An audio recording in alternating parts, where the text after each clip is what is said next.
Sa bagong composition po ngayon ng Senado after 2025 midterm elections, kumpiyansa pa rin po ba ang Marcos administration na ma-pursue yung impeachment laban po kay Vice President Sara Duterte?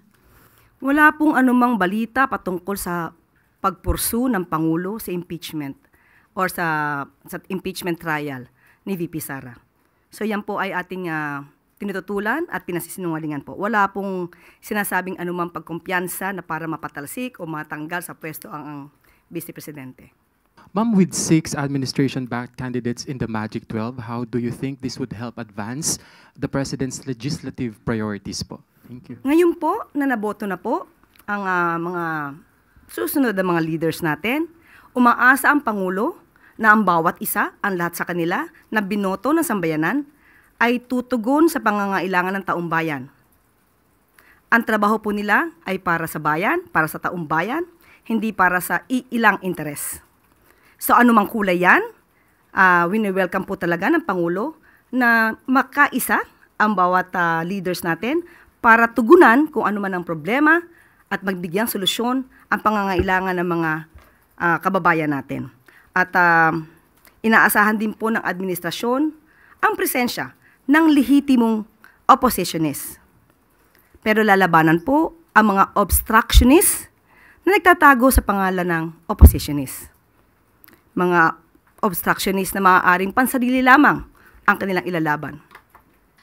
Does the President already have a decision if he will extend or appoint a new Securities and Exchange Commission chairman as Chairman Emil Aquino's term ends in June 6? As of this moment, we have not received any info about that. We will just give you any update if there is any. Follow-up question po. According to a Philippine Star article, merong 5 names po ang na-float na pwedeng pumalit kay Mr. Aquino. Can you confirm po kung ito yung mga tao? Si GOCC Counsel Solomon Hermosura, SEC Commissioner Rogelio Quevedo, former GOCC Chairman Cesar Villanueva, Romulo Mabanta Counsel Susana Fong, and Philippine Stock Exchange COO Roel Refran. Sa ngayon po ay wala po tayong hawak na anumang details patungkol po dyan. But kapag ka po ito ay nabigay po sa atin, ipagbibigay alam po namin sa inyo kaagad. Thank you. Last na po, last na. Meron po ba tayong timeline for announcing the next SEC chair? Yusek, kalahati po so far nung mga nasa Magic 12 sa Senate senatorial polls taga-alyansa. Yung iba po mga kakampi ni Pangulong Duterte, meron din po mga associated sa mga pink. Ano po ang assessment ng Malacanang dito given that the President campaigned dun sa alyansa all the way and ito po yung naging resulta? How would you assess this or how would you describe yung results na emerging ngayon sa senatorial polls? Yan po ang ibinoto ng taong bayan. Gagalangin po natin at kung ito po'y makakatulong sa administrasyon, uulitin po natin kahit ano pang kulay po niyan. Dapat isipin po ng mga bagong halal na sila po ay magtatrabaho para sa bansa, para sa taong bayan, hindi pang personal na interes o interes ng kanilang mga kaibigan o kanilang mga sinusulong na tao. So anuman po ito, kapag po nalaman po nila na ang gagawing proyekto o programa ng Pangulo ay para sa taong bayan, umaasa po tayo na sila po ay makikiisa. Meron din pong mga nag-attribute ng resulta na ito sa nangyayari po kay dating Pangulong Rodrigo Duterte, no? Kagaya po ni Senator De La Rosa, ni dating Chief Legal Counsel Salvador Panelo, sabi nila ito daw ay nagbabadya o nagre-reflect ng protest vote at sabi nga po ni dating Secretary Panelo, it's a thunderous repudiation of the Marcos administration and its relentless campaign to quote-unquote persecute the Duterte family. Ano pong masasabi ng Malacanang? Do you share that view po? Yan lang po ang gusto nilang gawing naratibo. Unang-una po, kung may dapat managot, at ito naman po ay naaayon sa batas, dapat po managot. Hindi dapat po natin ikanlong ang sino mang maaaring maakusahan ng paggawa ng mali, maaaring gumawa ng krimen, dahil lang sa sinasabi nating pagboto. Tao po ang siyang humusga, tao po ang siyang bumoto. Igalang po natin ang mga napili na mga kababayan po natin. Wala po itong refleksyon kung ano man po ang sinasabi patungkol sa mga Duterte. 6 out of 12. Overall po ba, masasabi po bang satisfied ang Pangulo sa naging resulta ng senatorial polls or at least yung emerging na resulta ng senatorial polls? Satisfied po ang Pangulo dahil nalaman po natin na ang iba pang mga naboto ay mayroon sariling dignidad, may sariling paniniwala, at ang karamihan po doon ay para sa bayan at hindi para sa ibang bansa. Salamat po. Ay, ma'am. ABS-CBN. Ma'am, yung midterm elections is always considered a referendum of the current administration. Given the results po of the midterm polls, is Malacanang still confident na hawak pa rin ng administrasyon ang suporta ng taong bayan? Naniniwala pa rin po ang Pangulo na malaki pa rin po ang suporta ng taong bayan sa administrasyon sa ngayon. Tandaan po natin ang kahuli-hulihan pong survey ay nagpapakita po na mataas na trust rating po ng Pangulo. May mga naglulutangan po ng mga, like for example, si former Secretary Harry Roque apparently saying na si President Marcos is already considered a lame duck president given the results of the election. Ano pong masasabi niyo dito? Kung lame duck po ang Pangulo at parang baliwala na po ang administrasyon, dapat bumalik po siya kaagad dito.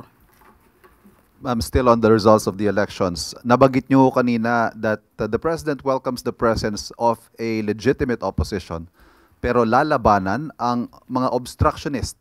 How do we differentiate kung ano po ang magiging aksyon ng legitimate opposition, and how do we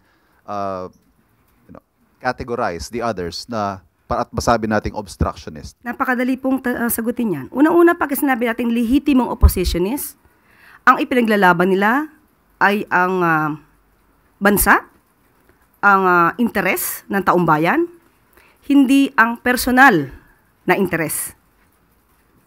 Obstructionist, walang gagawin, kundi manira, walang makikitang maganda sa ginagawa ng gobyerno, at ang sariling interes lamang ang gustong palagawin. But is it that a thin line, itong distinction po na ito? Hindi ko masasabing thin line lang yon. Makikita ang diferensya. Dahil kung ay paglalaban lamang nila ay yung kanilang sarili, hindi para sa taong bayan, obstructionist sila. At nung sinabi ho ninyong lalabanan, how exactly are you going to do that? Kung gagawa man sila ng fake news, kung ano-ano mang mga balita o ano-ano mang mga statement na maaari makasira sa gobyerno ng walang basihan, ito po ay ating tutugunan kagad. Regarding po naman sa incident, sa sand dumping incident po sa West Philippine Sea, ano po yung mga specific environmental regulations or laws that were potentially violated in the sand dumping incident? And ano-ano po yung mga agencies po na responsible for enforcing these regulations? And also, can the palace provide po yung details on the scope and timeline po of the thorough investigation na pinautos po ni Presidente? Okay, sabi nga po natin, ito po ngayon ay may ongoing investigation. Hindi po natin masasabi ang pinakadetalye nito dahil medyo sensitibo po ang mga issues dito. Pero nakausap po natin ang DENR, pero makikipag-ugnayan pa rin po sila sa NICA at saka sa Philippine Coast Guard. Siguro yun lang po ang aking maibibigay na detalye. Kung sino man po ang lumabag dito, maaari po silang kasuhan ng paglabag sa RA 7942 at RA 120641 or Philippine Maritime Zones Act at ang isa ay Philippine Mining Act. So, for the meantime, hanggang dyan lang po muna ang ating maibibigay na detalye. Thank you, ma'am. On another topic po, hingi lang po kami ng statement from the palace kasi po President Marcos is urged to adopt PUV insurance systems for private cars sa gitna po ng mga sunod-sunod na fatal road incidents. Opo, pinag-utos na po ng Pangulo kay DOTR Secretary Vince Dizon na pag-aralan po mabuti ang proposal tungkol sa higher insurance coverage para po sa PUVs. Ito naman po ay para sa karagdagang proteksyon para sa lahat na maaari mabiktima ng negligence o aksidente sa kalsada. Pero muli, sasabihin po natin, pinag-aaralan po itong mabuti kung ito ba'y nararapat at ito po ba ay napapanahon. Yusek, how is the re-implementation of bigas meron na 2 days after the elections? Meron na rin po palang mga kadiwa kiosk sa palengke na nagbebenta ng bigas. Paano po nito nyo nakikita na makaka-impluwensya sa presyo ng bigas sa market? Thank you. Yes, of course. Makikita natin, no? Ito hindi lamang pang eleksyon katulad ng sinasabi nila. Bukas na po ang ibang mga kadiwa centers natin para po sa 20 pesos na bigas. So, nandito po ang ating statement patungkol dyan. Alinsunod sa direktiba ng Pangulong Marcos Jr. na palawigin pa ang programang 20 pesos or 20 bigas, meron na. Kahapon ay nagsimula na magbenta sa ilang kadiwa center sa National Capital Region. Available ang 20 pesos na bigas sa mga kadiwa center sa DA Central Office, Levittown at sa Barangay San Antonio sa Parañaque. AMVA, MPC Housing sa Valenzuela, Kadiwa Center at Bureau of Plant Industry Gym sa Maynila. Sa Malabon, available na rin po sa Kadiwa Center sa PFCC at PNP SPD sa Taguig. Mayroon din sa Kalentong sa Mandaluyong, Public Market sa Pasay City, Agora Market at sa City Hall ng Navotas. Bukas ay magsisimula na rin magkaroon ng 20 bigas, 20 pesos na bigas, sa 32 Kadiwa Center sa Bulacan, Cavite, Laguna, Mindoro at Rizal. So, tingin po natin dahil bumababa po at nabibigyan po natin ng pagkakataon ng ating mga kababayan na makabili ng 20 pesos na kada kilo na bigas. Ang market po nito ay maaari ma-impluwensyahan. We hope na kahit sa market po ay maibaba nila ang presyo ng bigas na hindi naman po din naaapektuhan ng ating mga magsasaka. Sa Visayas, so particular sa Cebu, hindi po ba tayo nakakakita ng magiging problema dahil binanggit po na ang Cebu ay supportive yung mga LGU dito sa 20 pesos. Pero si Governor Gwen po hindi pinala ditong nakaraan. Hindi po natin nakikita na ito'y makakaapekto dahil tandaan natin ang serbisyo naman po, sino man po ang nakaluklok dyan ay para sa taong bayan. So hindi po dapat gamitin kung nanalo o natalo ang mga kandidato. Ito po ay para sa taong bayan. So dapat po sana ang lahat na maaaring makatulong sa kanilang mga constituents ay maging bukas ang kanilang isip at bukas ang kanilang puso sa pagtaguyod ng programang ito.